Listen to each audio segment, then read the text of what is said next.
پوری پلیٹ کھا گیا لکیر کی.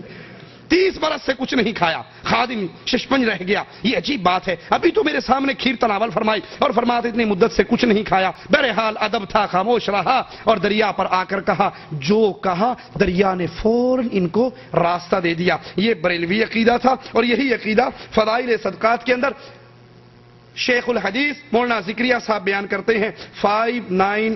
529 صفحہ نمبر ہے اور سیم یہی قصہ, یہی الفاظ, یہی نام, یہی چیزیں ہیں. کہتے ہیں میں نے اپنے والد سے ایک قصہ سنا, اکثر سنایا کرتے تھے. پانی پت میں ایک آدمی رہتا تھا, راستے میں جمنا پڑتی تھی, اتفاق سے اس میں طغیانی تھی, کوئی کشتی اس کو پار لے جانے کے لیے تیار نہیں تھی. یہ بڑا پریشان ہوا. لوگوں نے کہا فلاں جنگل میں ایک بزرگ رہتے ہیں, ان سے جا کر اپنی ضرورت کا اظہار کرو, اگر وہ کوئی صورت تجویز کریں تو کام چل جائے گا, ویسے کوئی صورت نہیں. پہلے پہلے وہ بزرگ خفا ہوں گے, ناراض ہوں گے, انکار کریں گے. مایوس نہ ہونا, چمٹے رہنا. یہ وہاں گیا, جھوپڑی میں گیا اور رو رو کے اپنی ضرورت سنائی اور انہوں نے انکار کیا. لیکن جب ان کا رونا بڑھ گیا تو پھر انہوں نے کہا کہ دریا کے پاس جا اور اس سے کہہ اس نے بھیجا ہے جس نے عمر بھر نہ کچھ کھایا ہے اور نہ بیوی سے صحبت کی ہے, حالانکہ پیر صاحب صاحب اولاد تھے. لا حول ولا قوت الا باللہ. اس نے بھیجا ہے جس نے نہ کبھی کھایا اور نہ بیوی سے صحبت کی. یہ شخص واپس ہوا,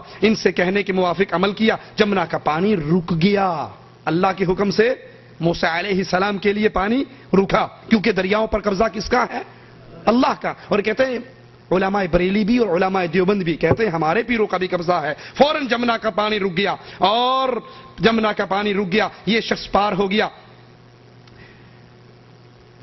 ہمارے پیروں کا, ہمارے بزرگوں کا ایک آرڈر, دریا فوراً راستہ دے دیتا ہے. یہی عقیدہ علماء بریلی کا ہے اور یہی عقیدہ علماء دیوبند کا ہے. رسول اللہ صلی اللہ علیہ وسلم کو بھی علم غیب نہیں تھا. قرآن کہتا ہے قُلْ لَا أَقُولُ لَكُمْ عِنْدِي خَزَائِنُ اللَّهِ وَلَا أَعْلَمُ الْغَيْبِ. اے اللہ کے نبی کہہ دیجئے کہ میرے پاس اللہ کے خزانے نہیں ہیں, میں ان کا مالک نہیں ہوں اور نہ ہی میں عالم الغیب ہوں. لیکن بریلوی عقیدہ اعلیٰ حضرت احمد رضا خان بریلوی فرماتے ہیں حضور کو 5 غیبوں کا علم تھا. بارش کب برسے گی اللہ کے نبی کو علم تھا. ماں کے پیٹ میں کیا ہے اللہ کے نبی کو علم تھا. یہ جتنے 5 مفتاح الغیب جو ہیں, چابیے جو غیب کی ہیں, یہ 5 کا اللہ کے نبی صلی اللہ علیہ وسلم کو علم تھا, مگر آپ کو ان سب کو مخفی رکھنے کا حکم دیا گیا. نعوذ باللہ. یعنی قرآن پھر نبی سے جھوٹ بلوا رہا ہے. اے نبی کہو مجھے علم غیب نہیں ہے. اس کے جواب میں پتہ کیا کہتے ہیں؟ نہیں علم غیب تو تھا لیکن اتوں کہندے سن کہ نہیں وچوں سارا پتا سی. اسی لیے وہ ہمارے شیخ محمد حسین شیخ پوری اللہ ان کی قبر کو جنت کا باغ بنائے, وہ کہا کرتے تھے کہ بابا آدم کی دعا پتہ کیا ہے؟ ربنا ظلمنا انفسنا, اے اللہ ہم نے ظلم کیا اپنی جان پہ, ہم نے ظلم کیا اپنی جان پہ. کہ آدم علیہ السلام نے کہا ہم نے ظلم کیا اپنی جان پہ. بریلوی بھائی سمجھے ہم نے ظلم کیا جان کے, کیونکہ عالم الغیب تھے نا, انبیاء کو سارا علم غیب ہے. وہ کہتا نہیں بیٹو میں بھول کے دانا کھایا. کہا نہیں تجھے سارا پتا تھا, وچوں تینوں ساری خبر سی, تو جان کے کھاتا ہے, جان کے سانو جنتوں کڈایا. لا حول ولا قوت الا باللہ. اللہ کا قرآن کہہ رہا ہے نبی کہہ دیجئے مجھے علم غیب نہیں ہے. اور احمد رضا خان صاحب ریلوی فرماتے ہیں خالص اعتقاد صفحہ 56 پر کہ نبی کو سارے غیبوں کا علم تھا. 5 غیب کی کنجیاں آپ کے پاس تھی, لیکن آپ کو حکم تھا کہ اس کو مخفی رکھا جائے. یہ حکم قرآن کی کس آیت میں ہے اور نبی کی کس حدیث میں ہے؟ یہی عقیدہ دیوبندی بزرگوں کا بھی ہے. زلزلہ در زلزلہ کتاب ہمارے ہاتھ میں ہے, صفحہ نمبر اس کتاب کا 101 ہے. 101 صفحے پر فرماتے ہیں علماء دیوبند ہرگز یہ نہیں کہتے اللہ کے علاوہ غیب کی بات کسی کو معلوم نہیں ہو سکتی. ہمارا بھی یہی عقیدہ ہے کہ نبی کو علم غیب ہو سکتا ہے. ماں کے پیٹ میں کیا ہے؟ قرآن کی آیت سنیے, ان اللہ عنده علم الساعہ, اللہ کے علم میں ہے قیامت کب آئے گی. وَيُنَزِّلُ الْغَيْثَ, بارش کب برسے گی یہ بھی اللہ کے علم میں ہے. وَيَعْلَمُ مَا فِي الْأَرْحَامِ, ماں کے پیٹ میں کیا ہے یہ بھی اللہ کے علم میں ہے. لیکن احمد رضا خان صاحب بریلوی خالص الاعتقاد صفحہ 53 پہ لکھتے ہیں ہم نے ایسی جماعتوں کو دیکھا ہے جنہوں نے یہ جان لیا کہ وہ کہاں مریں گے, اور حالت حمل میں اور حالت حمل سے بھی پہلے, کام سٹارٹ ہونے سے پہلے ان کو علم تھا اس عورت کے پیٹ میں لڑکا ہوگا یا لڑکی لڑکی ہوگی. یہ علماء بریلی کا عقیدہ ہے اور یہی علماء دیوبند کا عقیدہ ہے. یہ ارواح ثلاثہ صفحہ اس کا 163 ہے. صفحہ 163 پر اپنے ایک مرید کا، پیر کے مرید کا قصہ، پیر صاحب تو خیر پیر صاحب ہوتے ہیں نا، یہ ان کے مرید کا قصہ ہے. خان صاحب نے فرمایا، مولانا نانوتوی فرماتے تھے، قاسم نانوتوی، کہ شاہ عبد الرحیم ولایتی کے ایک مرید تھے جن کا نام عبداللہ خان تھا، قوم کے راجپوت تھے، حضرت کے خاص مرید تھے.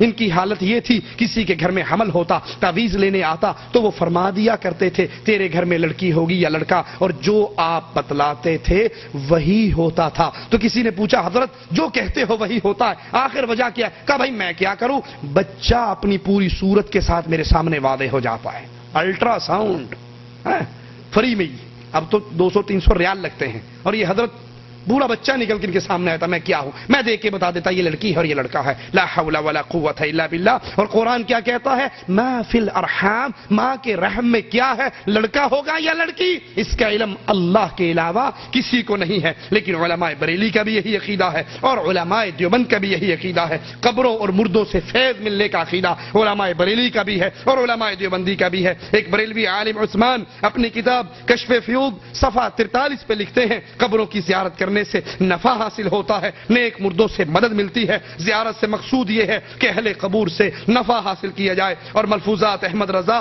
صفحہ 265 کے اوپر بھی قبروں اور مردوں سے مدد لینے کا عقیدہ کیسا ہے. صفحہ 265 احمد رضا خان صاحب کی کتاب ملفوظات احمد رضا، اس میں لکھتے ہیں کہ خواجہ غریب نواز کا کہ مزار پر بہت کچھ فیض و برکات حاصل ہوتے ہیں. ایک دن ایک ہندو آیا جس کے سر سے لے کے پیر تک پھوڑے ہی پھوڑے تھے. اللہ جانتا ہے کس قدر تھے. ٹھیک دوپہر کو آتا اور حضرت کی درگاہ پر قبر کے سامنے گرم ریزوں کنکروں اور پتھروں پہ لوٹتا پوٹ ہوتا اور کہتا خواجہ اگن لگی ہے، بہت زیادہ آگ لگی ہے. 3 دن تک ایسا کرتا رہا اور تیسرے روز سارے اس کے پھوڑے ختم ہو گئے. اس بابا جی نے اپنے دربار میں سے اس کی مدد کر کے اس قبر سے ایسا فیض دیا کہ وہ سب کچھ جاتا رہا. اور یہی عقیدہ خلیل احمد سہارنپوری المہند علی المفند میں لکھتے ہیں، مشائخ کی روحانیت سے استفادہ، ان کے سینوں اور قبروں سے باطنی فیوز کا پہنچنا سو بے شک صحیح ہے. علماء دیوبند کا یہی عقیدہ ہے کہ ان کی سینوں سے، ان کے قبروں سے یہی کچھ ہوتا ہے. فضائل صدقات کے اندر مولانا ذکریا صاحب لکھتے ہیں کہ ایک مرنے والے نے کہا کہ میں زندہ ہوں، میری قبر سے تجھے وہی فائدہ حاصل ہوگا جو میری زندگی سے ہوتا ہے. اور مرید نے پھر لکھا کہ جو مجھے حضرت کی زندگی سے فائدہ ہونا تھا سارا فائدہ مجھے حضرت کی قبر سے ملا. لا حول ولا قوت الا باللہ. رسول کریم صلی اللہ علیہ وسلم فوت ہو کر اس دنیا سے جا چکے ہیں. اس دنیا سے آپ کا تعلق ٹوٹ چکا ہے. اس دنیا کے حالات کا اللہ کے نبی کو علم نہیں. لیکن علماء بریلی اور علماء دیوبند کیا کہتے ہیں سنیے. ملفوظات احمد رضا صفحہ نمبر 249 کے اندر 249 ملفوظات احمد رضا اللہ کے نبی صلی اللہ علیہ وسلم کے بارے میں کہتے ہیں کہ اللہ کے حبیب انبیاء کرام سائل سوال کرتا ہے، انبیاء اور اولیاء کی کرام کی حیات برزخیہ میں کیا فرق ہے؟ کہا انبیاء کرام کی حیات حسی، حقیقی، دنیاوی ہے. ان پر تصدیق وعدہ الہیہ کے لیے ایک لمحے کے لیے موت طاری ہوئی، پھر ان کو فوراً ویسی ہی حیات عطا فرما دی گئی جیسی دنیا کی حیات تھی. ان پر دنیا کے احکامات لاگو ہوں گے، ان کا ترکہ بانٹا نہ جائے گا. حالانکہ رسول کریم کا ترکہ کیوں نہ بانٹا گیا کہ اللہ کے نبی نے فرما دیا تھا انبیاء جو چھوڑتے ہیں وہ امت کے لیے صدقہ ہوا کرتا ہے. ہماری وراثت تو علم ہے جس کو ہم دے کر جا رہے ہیں.